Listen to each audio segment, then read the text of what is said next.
just before dawn, Shai returns to sleep.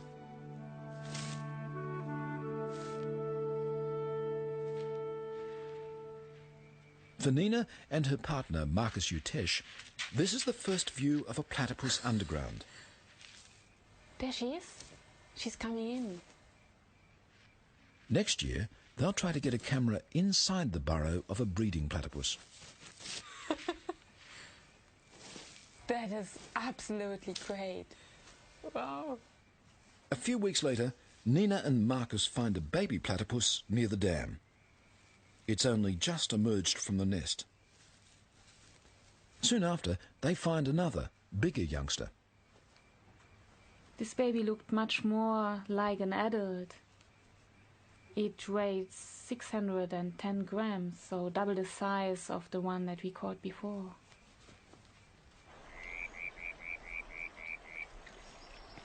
We released this baby in one of the farm dams, and then it started immediately to feed along the border of the lake.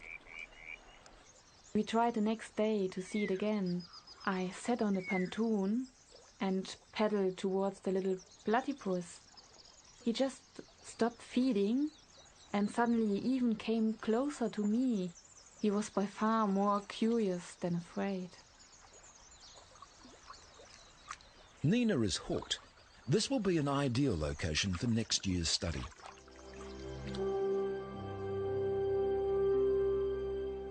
The only other animals on Earth that are even distantly related to the platypus are the echidnas. Like the platypus, the short-beaked echidna has looked much the same since the age of the dinosaurs.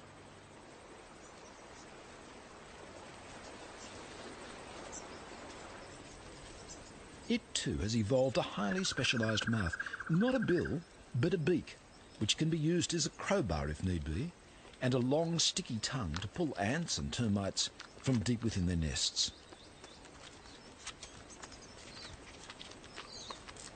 Despite their different lifestyles, the echidna and the platypus share one crucial characteristic. They're the only surviving members of an ancient group of egg-laying mammals, the monotremes.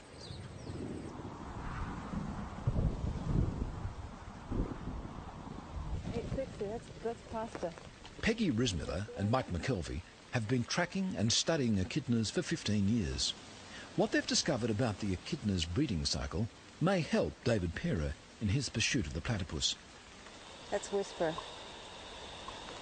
Up to a dozen echidnas at a time may be carrying transmitters. Okay. It's always worth seeing what Harry's doing. What Harry's doing is looking for a mate.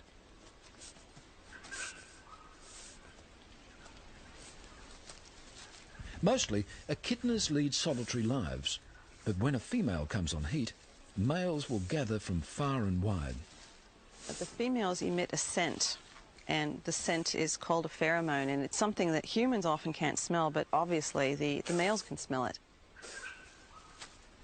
The pheromone, of course, would be able to go cross-country on wind and attract the males. And we've seen males cross this peninsula several times and then eventually end up with a female. Hari and several other males are already here. And Whisper is on his way. Yep, he's there. Whisper joins what's called an echidna train, a group of males all paying court to a single female. Okay. She has no burrow over here? A train can stay in place for up to a week, with the males constantly jockeying for position. They must be patient, but ready for instant action. Mating will take place just once, when the female decides that the time and the partner are right.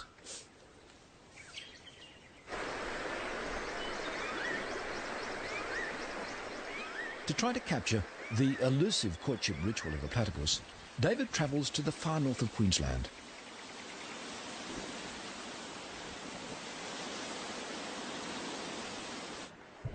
Here, in the tropical rainforest, the mating season has already begun.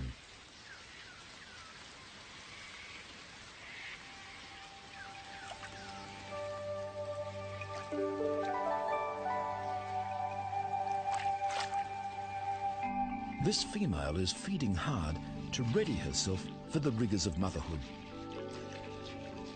Every 40 seconds or so, she must surface to breathe.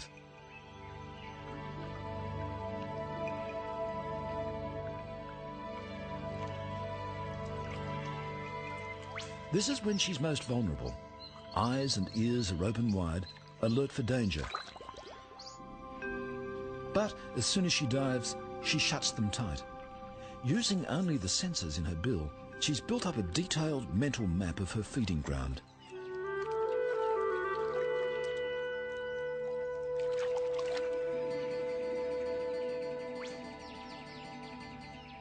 And she knows its inhabitants too, especially the resident cormorant.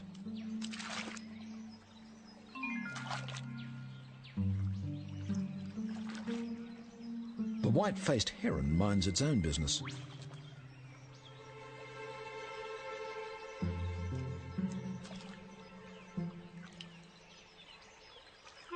The cormorant minds the platypuses.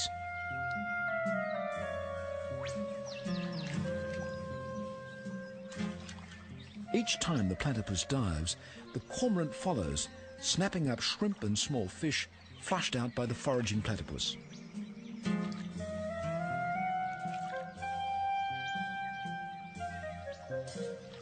And if the platypus rests too long between dives, the cormorant lets her know it.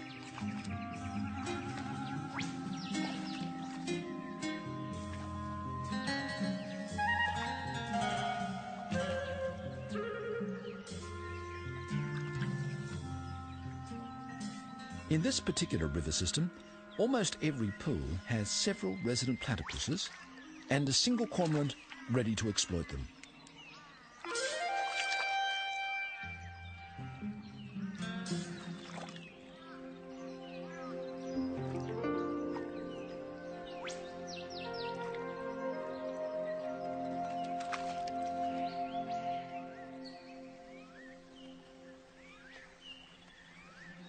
The other inhabitants of the pool give the platypus no trouble at all.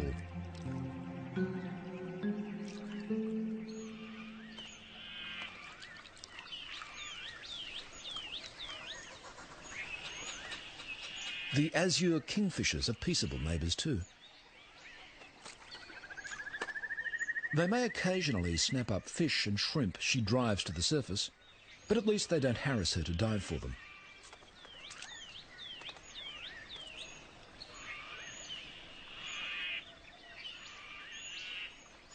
Most platypuses have a broader home range than a single pool. This muddy tributary to the main stream is a favourite feeding ground.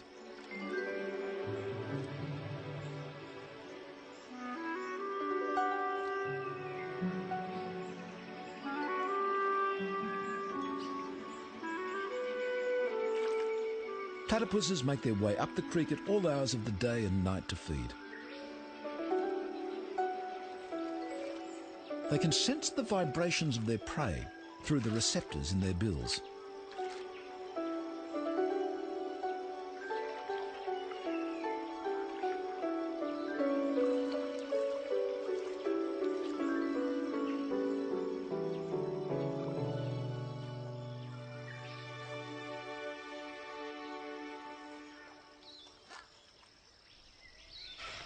I've been here for about 3 months now and been desperately trying to find a place where the platypus are courting.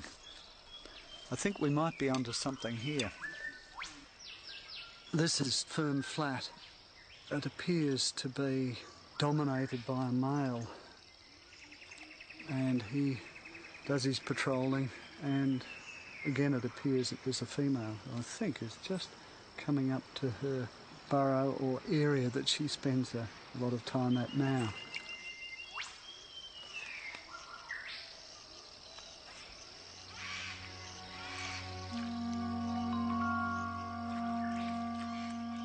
As the light begins to fade, the platypuses start to make their way further up the narrow creek. There's even better feeding where it runs through cleared farmland, but the platypuses will only venture there at night.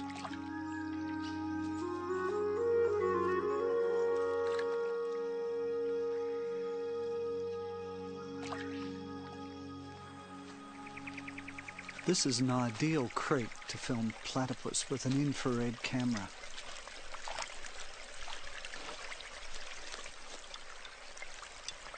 I really like using infrared cameras because you can capture behaviours at night that no one's ever seen before.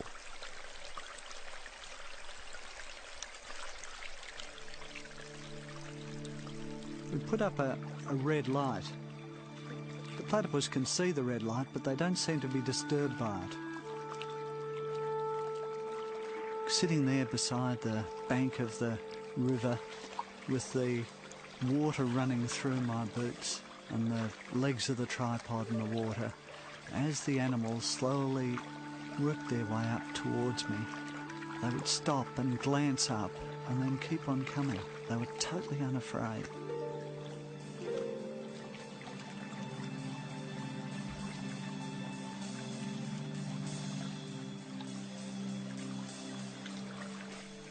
In the first hour after dark, 6 platypus passed me. And then a water rat appeared. Water rats are about the same size as a platypus, but much fiercer.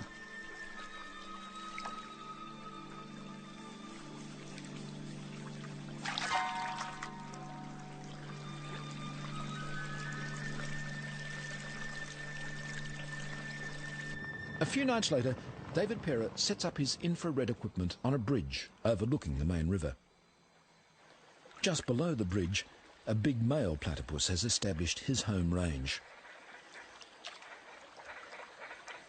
But tonight, he has a challenger from further up the river. The resident male is grooming himself on a log, apparently unaware of the intruder.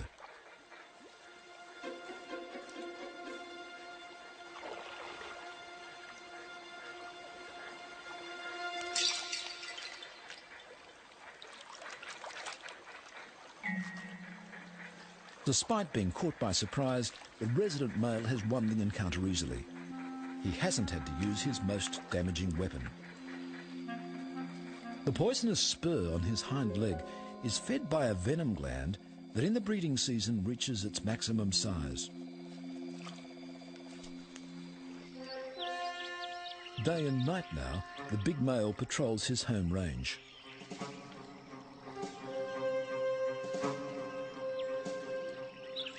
He's spotted another male lurking behind a stump. Without hesitation, he steams into battle.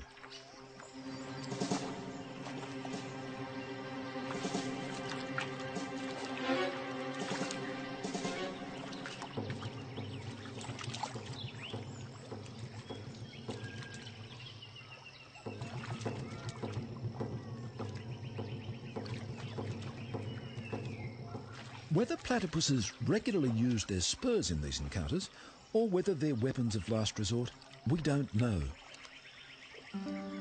In this case, the resident male is triumphant, and a female is ready to be courted.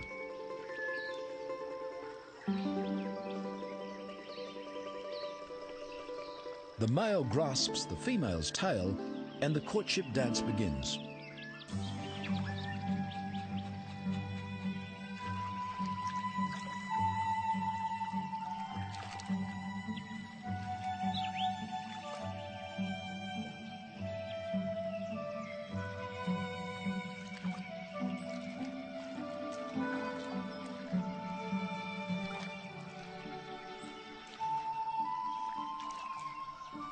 The dance can continue for 20 minutes or more.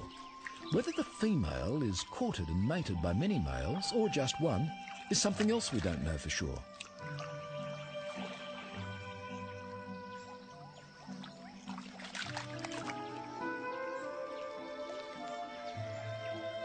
Finally, it looks as though the male mounts the female and mating takes place.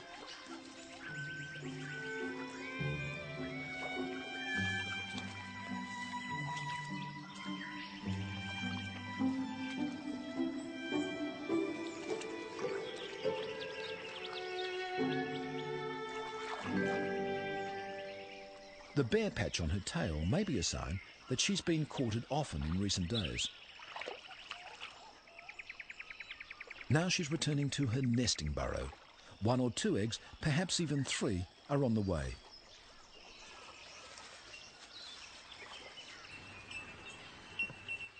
Healesville Sanctuary in southern Australia. Much of what we know about platypus mating and breeding has been learned by Les Fisk and his colleagues from the captive animals at Healesville Sanctuary. For 10 years, a male and female platypus have lived in this elaborate artificial world. Through a maze of tunnels, pipes and tanks, video cameras record their every move.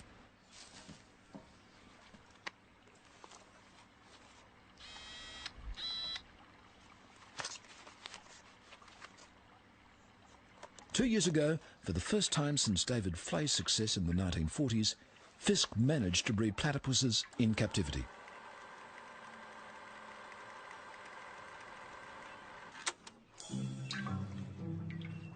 For most of the year, Karina, the female, will have nothing to do with N, the male.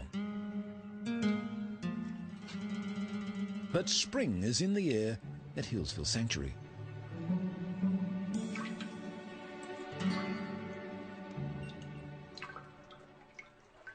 David Pera has already been manning his remote cameras for 2 weeks. Today, finally, the preliminaries are over and the serious courtship has begun.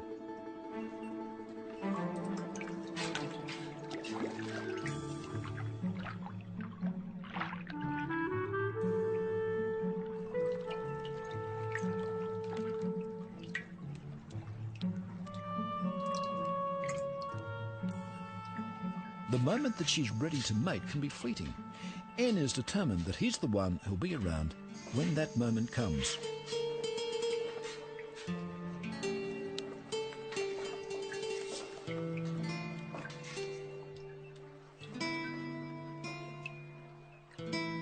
But her attempted escape was all part of the ritual. Karina soon returns to the dance.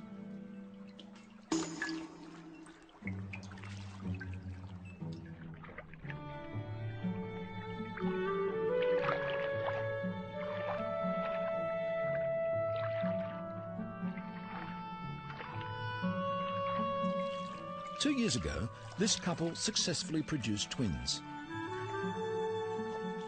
Judging by the way the courtship is consummated, the signs are good for this season too.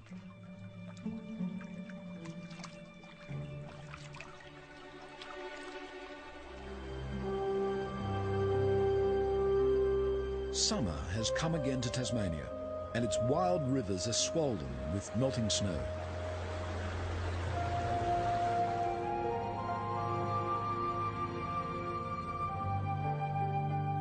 In a quiet backwater, as temperatures rise and the days lengthen, a female platypus is collecting material for her nest.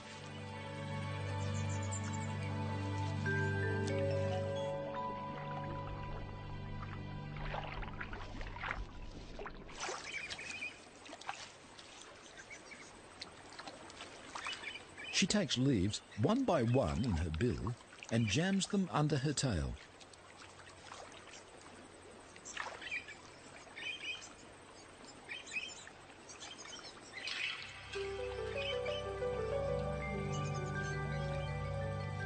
To safeguard it from flooding, she's dug the entrance to her burrow several metres up the steep bank.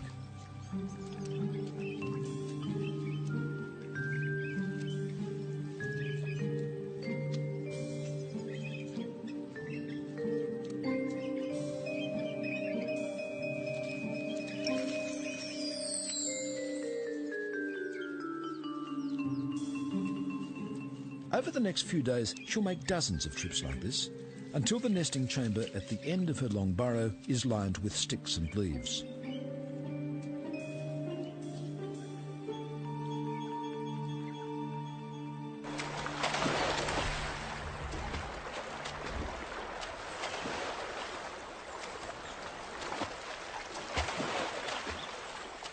Back on the South Esk River, Nina Kosh and Marcus Utesh are joined once again by David Pera for the start of a new season's work.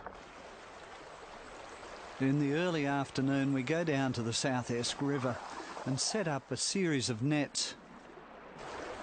These nets were originally designed to catch eels, but they're also really good and safe for catching platypus as well. Ja, genau.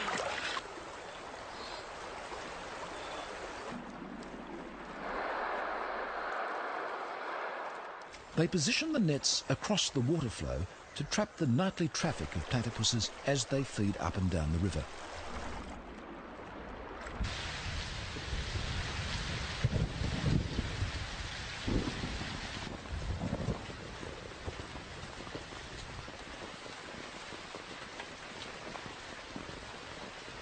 In the late afternoon, the platypus come out of their burrows and start feeding. They're very good at avoiding nets because their sensitive bill can pick up the water flowing through the mesh. Many evade the nets, but eventually we catch one.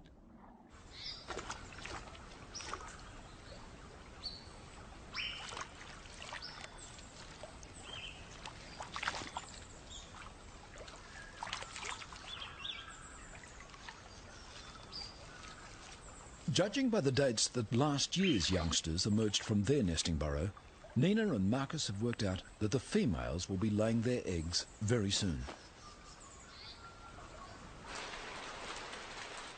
Now is the time to fix radio transmitters to them.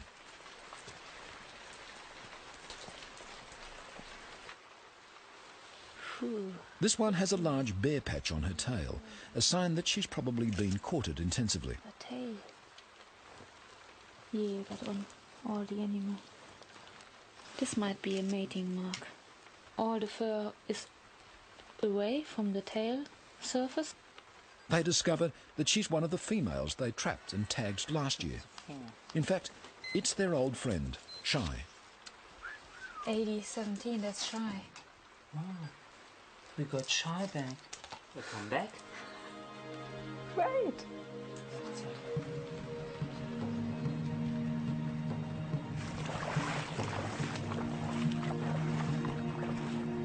After several weeks' exhausting work setting nets up and down the river, Nina and Marcus managed to catch 7 females.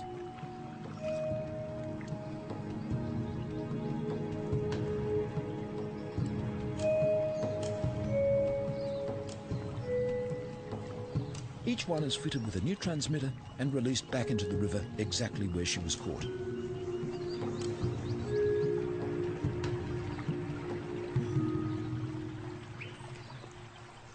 For Nina and Marcus, it's the start of another period of intense work, tracking all 7 females for hours at a time.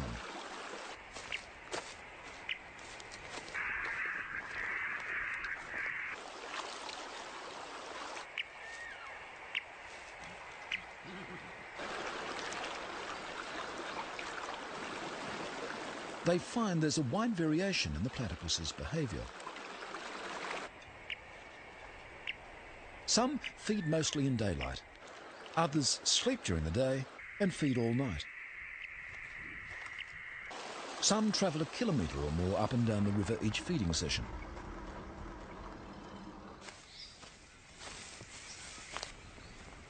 Others, including Shy, feed in one pool most of the time.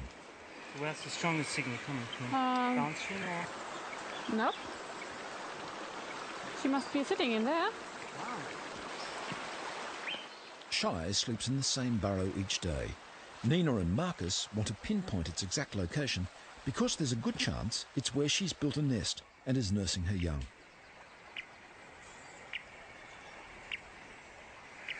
Get reception here.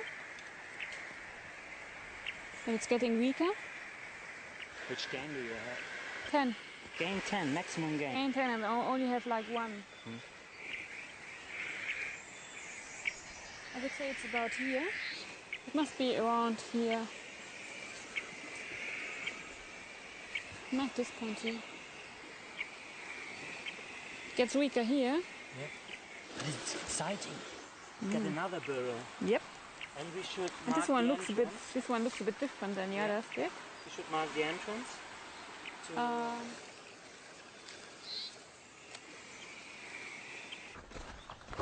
Meanwhile, Peggy Rismiller and Mike McKelvey are still keeping track of their echidnas. You think try again from here? Oh yeah, right towards that cypress.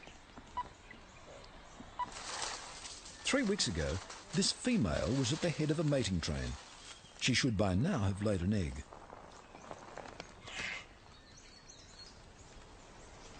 Okay, I'm just going to feel first. A very tight little pouch. Up quite a bit there because my fingers. Would you just be very careful because there's an egg. Oh my jeez. See if you can get her closer down your way. I'm going to pull the pouch open. There's There the it egg. is. There's the egg. It's an egg And there. here's a girl. 10 days after the egg is laid, a puggle will hatch.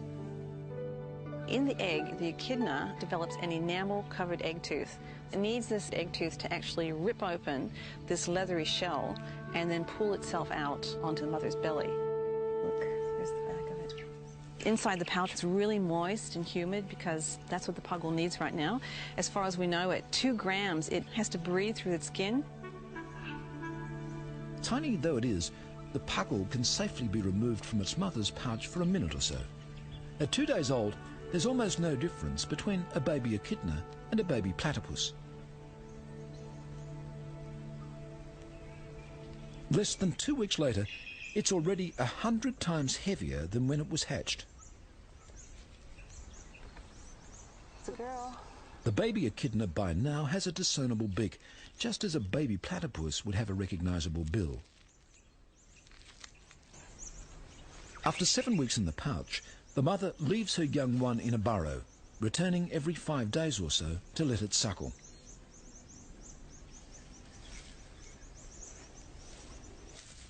Instead of nipples, the mother has specially adapted paws, clustered in patches on her tummy. As the baby suckles, the mother expresses the milk through her skin. It doesn't need its eyes. I think it's like all very small animals. They go on scent. And so the young is scenting where the milk patch is. At 6 months, the young one is almost ready for independence.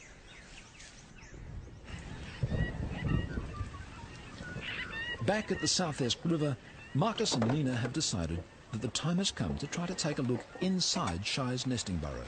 Kann das noch ein Wader sein von dir?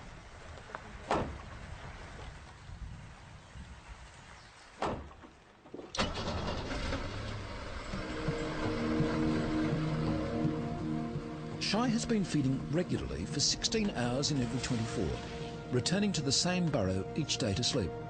They're sure she's nursing young.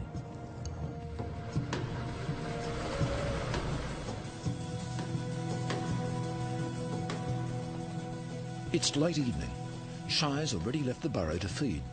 Nina, Marcus and David have at least 8 hours to try to get a glimpse inside the nesting chamber.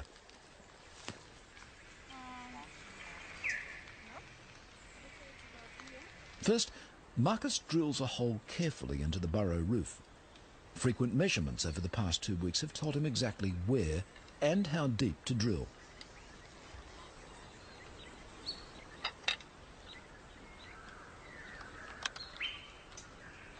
Meanwhile, David sets up and tests an endoscope with a tiny video camera mounted on its end.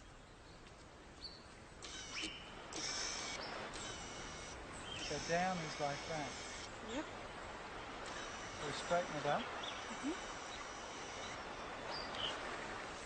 It was really exciting going down into the nest chamber for the first time. Those are roots coming down into the top. And then we saw the entrance to the chamber itself. And the nest was a really complex structure. It was tightly woven leaves wrapped around with sticks and roots. There was even some green plastic in amongst the leaves. Yeah, that's the roof there. But that's when our frustrations really began. Over a period of 17 days, we went in 6 times into the burrow, but we just couldn't penetrate the nest. And then at last, we got the endoscope through the nest wall.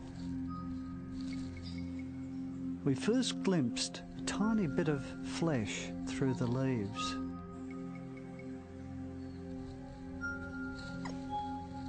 And then another period of frustration. Half an hour trying to get a glimpse of the bill.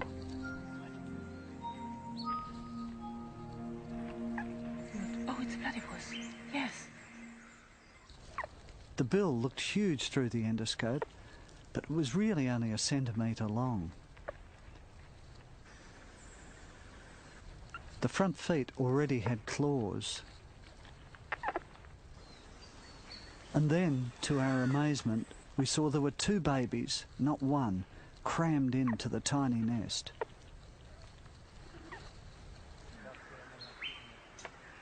Thank you. 3 weeks later, we went into the burrow again, and we found them immediately. It's incredible. They'd grown enormously. Now they were covered in a thin layer of fur. There were even visitors inside the burrow. What is it? It's a tick. I think it was a tick. The ticks are only found on platypus, and already they're feeding on the blood of the young ones. Their bills are now large and very dark. We think the young are now about 6 or 7 weeks old.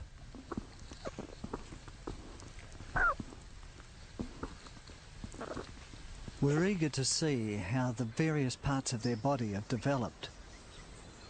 Their front feet have webbing between the toes, and on their back foot is the beginnings of a spur.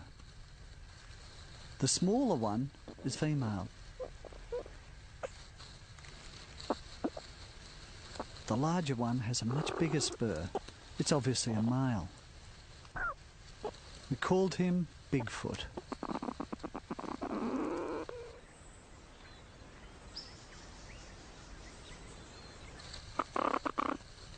The nostrils are huge. We think they're probably used to find the milk patches of the mother. And here, the smaller one is rubbing the tummy of the larger one, as if it's trying to suckle. It was a revealing 3 hours in the burrow.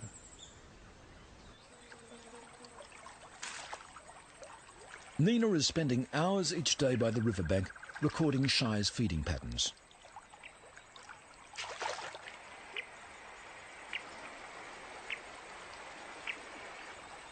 It's late summer on the South Esk, and vast numbers of insects are hatching from the river.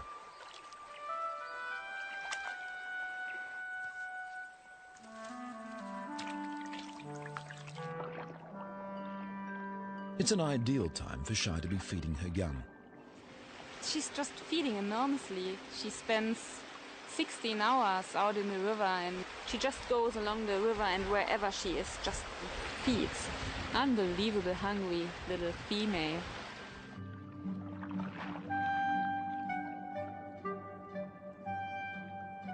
A nursing platypus will consume up to half her body weight in food every 24 hours.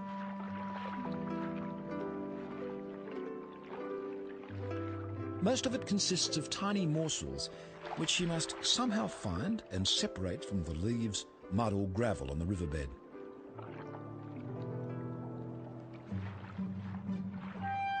When she gets to the surface, she chews with a sideways motion of her grinding pads, separating out and swallowing the food.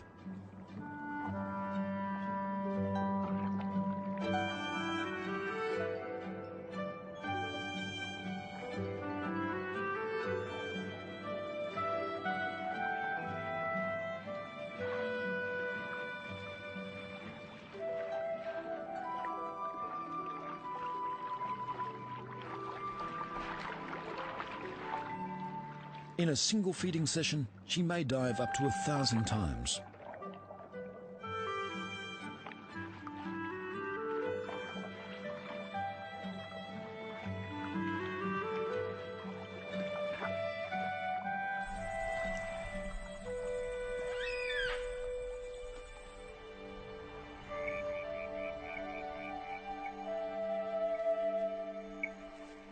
Tonight, the team plan to go into Shy's burrow once again.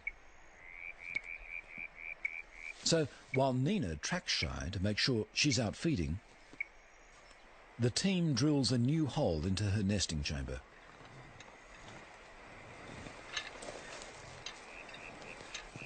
This time, they're installing a tiny remote-controlled camera that will be able to film Shy feeding her young without disturbing her. Illumination comes from miniature infrared lights, which she can't. And as well as the camera, there's a microphone to pick up sound inside the burrow. That's the big one.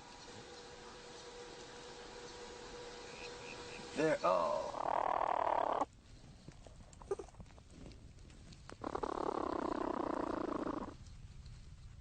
The babies are now about 13 weeks old. Their eyes are open, their bills are fully formed, and their coats have grown thick.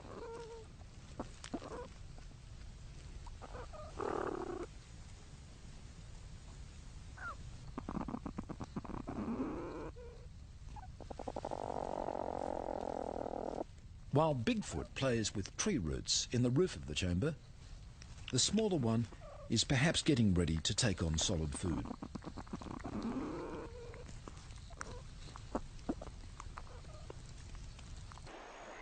Nina warns that Shy is on her way back to the burrow.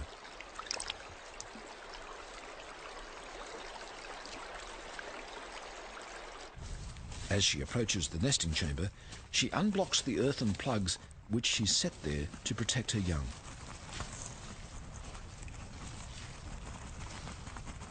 Then she's through into the chamber. Here we go.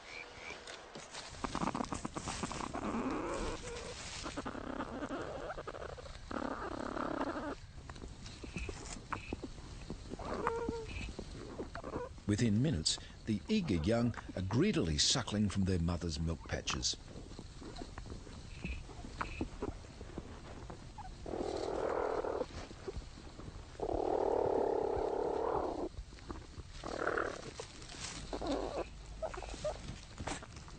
But the team is about to see behaviour that no one has ever seen before.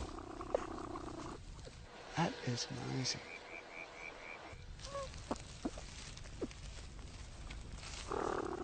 The young stopped suckling and then began to rub their mother's bill. Are they taking food from her? Perhaps getting a taste of those little animals that they themselves will be eating in the next few weeks? Or are they drinking her saliva? Maybe getting some of the bacteria that will strengthen their immune system.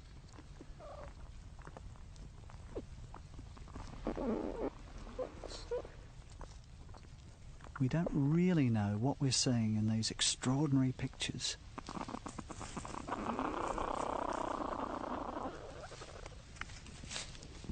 Soon, Shy has had enough. She busily rebuilds the nest around her young.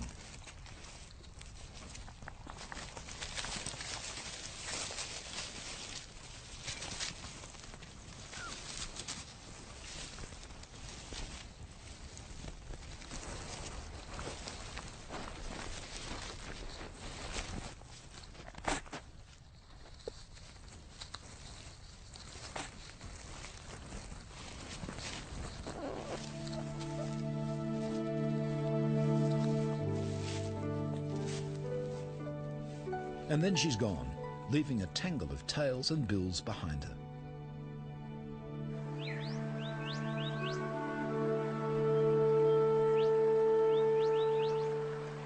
Ten days later, on watch as usual beside Shy's pool, Marcus and Nina spot one of the young platypuses in the water.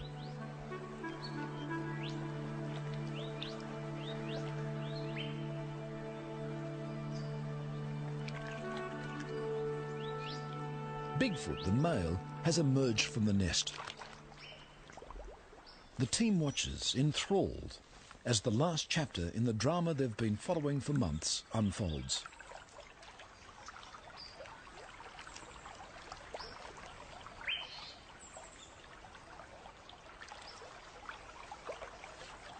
Bigfoot needs no tuition from his mother.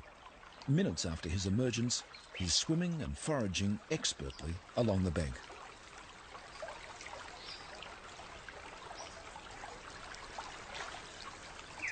He asserts his independence swiftly, Within a few weeks, he's travelling well upstream from his mother's pool. Soon, he'll have to leave this rich feeding ground. He's trespassing on the home range of older, larger males.